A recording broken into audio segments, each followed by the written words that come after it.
ఇది గో ఆశ్రమం.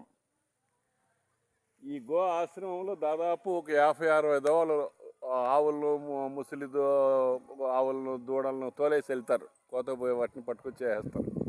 నేను వీలైతే తిరుపతి దేవస్థానానికి తోలుతా ఎక్కువ అయితే. లేకపోతే ఇలాగ 1, 2, 3 అంటే ఇట్లా బయట కట్టేసి గడ్డేసి గోశాలలో ఏర్పాటు చేస్తాం. ఇది విఎస్ గోశాల, ఇందిరమ్మ కాలనీ, పీలేరు, అన్నమయ్య జిల్లా.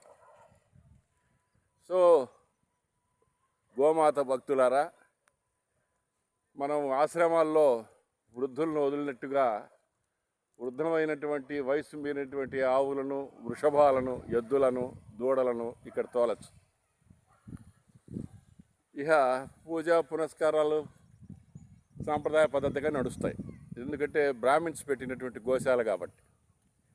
సో దీన్ని ఆదరిస్తారని ఆశిస్తూ సర్వే జనా సుఖినో భవంతు. జై గోమాత.